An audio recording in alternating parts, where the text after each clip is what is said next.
Welcome to my channel. तर आज आपण बनवणार आहोत मैद्याची बर्फी। तर चला आता आपण पॅन गरम करायला ठेवला आहे।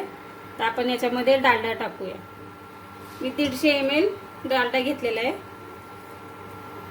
तुम्ही तुपाचा पण वापर करू शकता।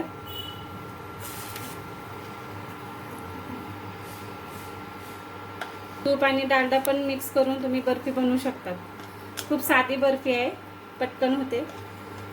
आता चांगला डालडा वितळून द्यायचा, आपण गरम होऊ द्यायचा।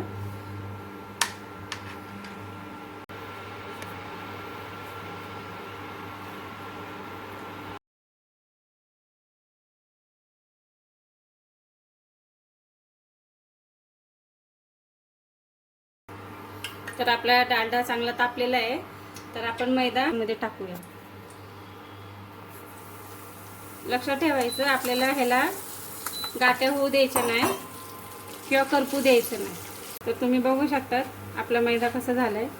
सुरुवातीला हा घट्ट दिसतो। आता आपण याला चांगलं मंद आचेवर 10 ते 15 मिनिटं छानपैकी परतून घेऊया।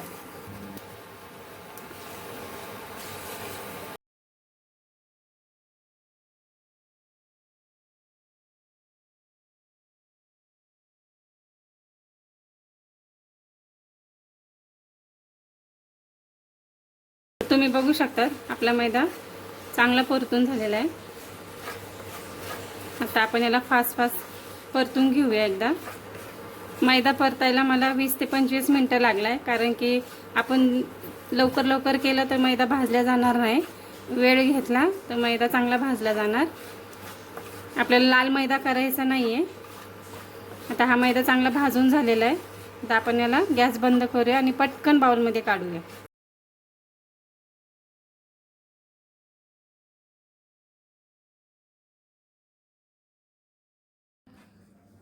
तर बघा, आता आपण आपलं मिश्रण चांगलं थंड करून घेऊया। याला सतत हलवायचं। तर आपलं बॅटर बघा थंड झाले थोडंफार, आणखीन थोडं थंड करूया। हे थंड होईपर्यंत आपण साखर मिक्सरला काढून घेऊया। तर चला आपण याच्यामध्ये 1 कप पिठी साखर टाकूया। ज्या कपने आपण मैदा मोजून घेतलं होतं त्याच कपने आपण पिठी साखर पण घेऊया।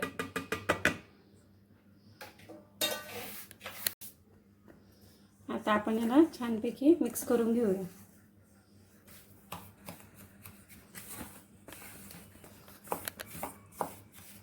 तर तुम्ही बघू शकता आपली पिठी साखर व्यवस्थित याच्यामध्ये मिक्स झालेली आहे। ह्याला छान मिक्स केलं ना की ते एकजीव होणार, साखर आणि मैदा आणि तूप।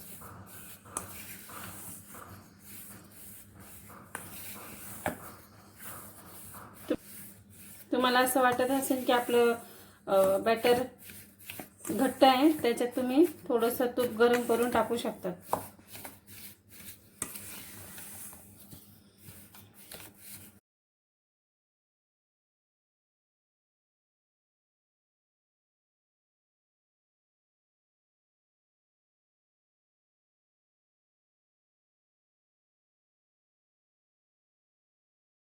तुम्ही बघू शकता आपली मिठाई रेडी आहे। आता आपण ह्याला थोडंसं कट मारूया, जेणेकरून ते पटकन बाहेर निघणार।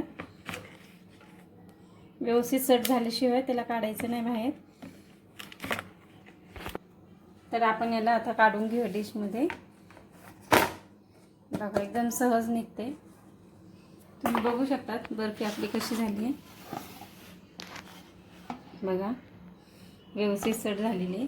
आता आपण याचे कट करूया। आपण कट करून घेतलेले। आता मी तुम्हाला दाखवते बर्फी कशी झाली। सहज तुटते बघा, आणि चवीला पण खूप छान लागते। जर तुम्हाला माझा व्हिडिओ आवडला असेल तर लाईक करा, शेअर करा, सबस्क्राईब करा आणि मला कमेंट बॉक्समध्ये नक्की सांगा मिठाई कशी आहे।